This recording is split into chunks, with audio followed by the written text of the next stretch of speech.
General Godefroid Niyombare yoba ari hafi gutahukanwa ngaha mu gihugu c'u Burundi kuko umunyamabanga wa leta y'u Rwanda mu bushikiranganji bw'imigenderanire ajejwe imigenderanire mu bihugu vyo mu karere ka Afrika y'ubuseruko Gen.James Kabarebe niwe ahejeje kuvyemeza. Ivya Godefroid Niyombare nivyo tugiye kugaruka ko muri ano makuru n'iteka n'umunezero ntangere vyo gusubira kubana namwe banywanyi bacu mubana natwe mu makuru n'ibiganiro vya misi yose tubandanya gushikiriza kuri no mbonesha kure yacu kandi yanyu muhuza TV. Uyu ni umwaka tugiye kubageza ko amakuru biriko biravugwa bigezwe ku ngaha mu gihugu c'u Burundi, akaba ari amakuru tuzagaruka ku biriko biravugwa mu gisata c'imigenderanire n'ayandi makungu. Nagwaye kazi rero muri ano makuru aho dukurikirana uherereye mwe mubanga mu gihugu c'u Burundi mu ntara zigize ubuseruko, ubumanuko, uburaruko, uburengero, abadukurikirana bari mu karere ka Afrika y'ibiyaga binini, abari ku mugabane wa Afrika ndetse n'abari mu makungu ya kure, mwese ndabaye kaze muri ano makuru. Nimba hari kimwe mu bibazo vyatosekaje imigenderanire y'igihugu c'u Rwanda n'igihugu c'u Burundi, ni ikibazo c'ivyabaye mu mwaka w'ibihumbi 2015 ubwo habagaho itembagazwa ry'ubutegetsi ryaburijwemwo aho bari bagiye gutembagaza Perezida Pierre Nkurunziza. Bamwe bavyita kurwanira iyubahirizwa ry'ibwirizwa shingiro, abandi bakavuga ko bashatse gutembagaza ubutegetsi. Leta y'u Burundi yo itangaza ko aba bose bahungiye mu gihugu c'u Rwanda bashatse gutembagaza ubutegetsi bwa Perezida Pierre Nkurunziza, mu gihe aba bahunze igihugu c'u Burundi abo vyitwa ko bashatse gutembagaza ubutegetsi bavuga yuko bariko baraharanira ibwirizwa shingiro nk'uko vyanavuzwe muri sentare ya Afrika y'ubuseruko. Kuri ubu rero leta y'u Rwanda iriteguye gutanga abarundi bashatse gutembagaza ubutegetsi mu mwaka w'ibihumbi 2015. Mu bantu leta y'u Burundi irifuza cane uwo bita General Godefroid Niyombare, kuko binavugwa yuko ari we yararongoye aka kagwi kabashatse gutembagaza ubutegetsi muri ico gihe.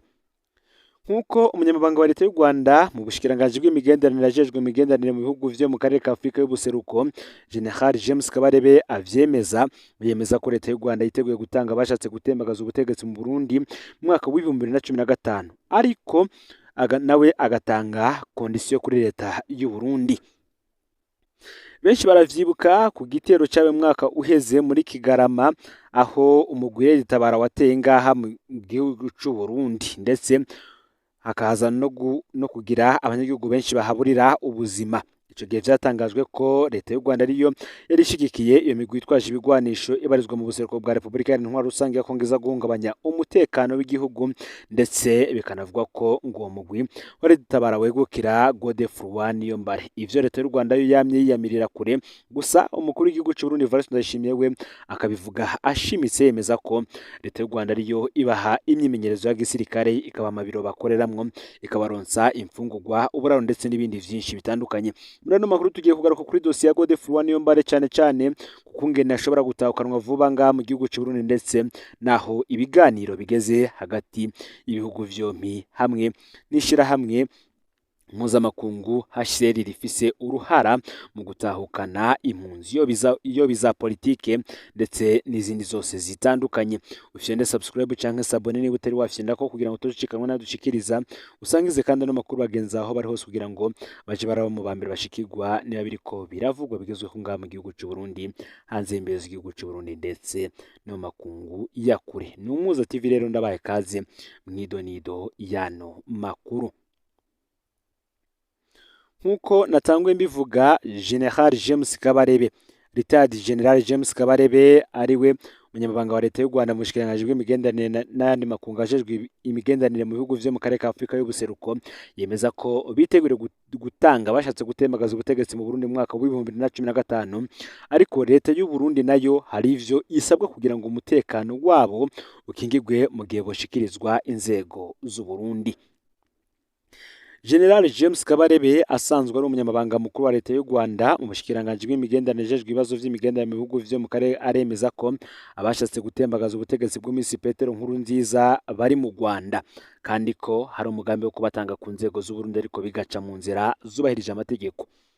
Ivyo yabivugiye mu kiganiro yagiranye na Mvemba Dizolere, umushakashatsi mu kigo cigisha ivy'imigenderanire Center for Strategic and International Studies co muri Amerika ku igenekerezo ya 31 Gitugutu y'umwaka wa 2024.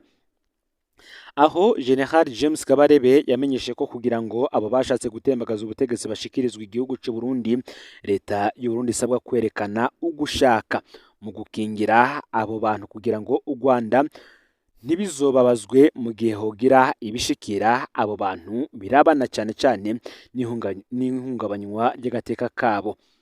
James Kabarebe akavuga ko imigenderanire y'u Burundi n'u Rwanda yatanguye gutosekana inyuma y'igeragezwa rya coup d'etat y'umwaka w'ibihumbi 2015 ku butegetsi bw'umwisi Petero Nkurunziza, ariko iza kongera kuja imbere mu mwaka w'ibihumbi 2022, ariko umwaka weze w'ibihumbi 2023 nanone imigenderanire yongera gutosekara. Mbere leta y'u Burundi hava yugara imipaka yose bihana n'u Rwanda guhera muri nzero uyu mwaka w'ibihumbi 2024.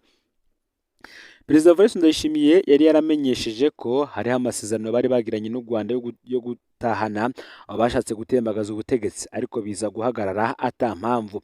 James Kabarebe we ntahakana ko abo bashatse gutembagaza ubutegetsi batari mu Rwanda, abo ho kubarungika ari vyo kwitondera kugira ntibizogire ikibazo mu gihe botahukanwa. Yagize ati twobashira he bari mu Rwanda kandi turiteguye kubatanga ku gihugu cy'u Burundi, kandi twaramaze kuganira uko botahukanwa, ariko hatabanjwe kwiga uko bokingirwa mu gihe botahukanwa ntibishoboka ko twobarungika. Ishirahamwe HCR naryo ryita ku mpunzi rafise uruhara muri uno mugambi nk'uko yabitangaje.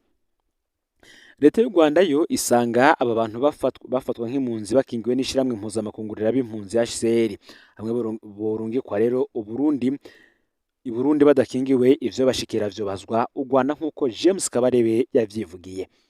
James Kabarebe rero akavuga ko leta y'u Burundi nimba yiteguye kwemera ivy'isabwa n'u Rwanda ku mutekano w'aba bantu, nta nkeka ko leta y'u Rwanda yiteguriye kubatanga.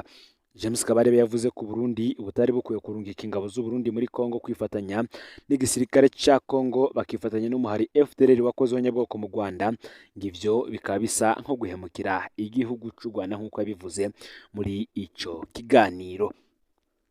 Umwe rero mu bantu bategerezwa kurungikwa ndetse ari nabo abantu bose biteze kuraba ivy'urungikwa ryiwe, nta wundi ni Godefroid Niyombare. Uyu Godefroid Niyombare reka nawe tumugaruke ko gato nubwo benshi bamuzi, reka tongere tumwibutse abatamuzi. Godefroid Niyombare yavutse mu mwaka w'igihumbi kimwe amajana 1969 mu gisagara ca Bujumbura. Mu mwaka w'igihumbi kimwe amajana 1972 Godefroid Niyombare yarabuze umuvyeyi wiwe Paul Niyombare, yari umuyobozi w'ibohero rikuru rya Mpimba, yishwe co kimwe n'izindi cabwenge z'abahutu uwo mwaka. Godefroid Niyombare yakuriye mu Kamenge, arizwe n'umuvyeyi umwe yarasigaranye. Godefroid Niyombare rwose arakunda kuvuga ko ivyo bihe bitoroshe yaciyemwo mu bwana vyamutumye akura hakiri kare, azezwa amabanga yo mu muryango akiri umwana, nari ryari umwana w'ikinege. Umuvyeyi wiwe yamwigishije akiri muto kumenya kwifata no kwihagarara ko mu bihe vy'amagorwa. Akiri muto niwe yavuga ijambo habaye imanza mu rugo, umuvyeyi wiwe ntiyemera ko baja kurondera uwundi mugabo aza kubavugira ijambo kandi yaravyaye umuhungu. Uyu Godefroid Niyombare kandi yize amashure mato mu Ngagara, ayisumbuye nayo kuri Lycée du Saint-Esprit mu gisagara ca Bujumbura nyene, aho arangirije amashure yisumbuye mwaka w'igihumbi kimwe amajana 1991. Godefroid Niyombare yarakoreye ishiramwe Onatel, anariserukira mu ntara za Kirundo ndetse na Ngozi. Godefroid Niyombare rero akaba yarinjiye akiri muto mu muhari Paripehutu nyuma y'igandagurwa rya President Melchior Ndadaye mu mwaka w'igihumbi kimwe amajana 1993.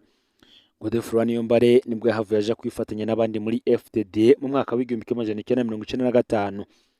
Muri uwo muhari Godefroid Niyombare yarajejwe amabanga akomeye kugeza no ku rwego rwa Komanda de Regio, aho CNDD FDD rero ihagarikiye intambara.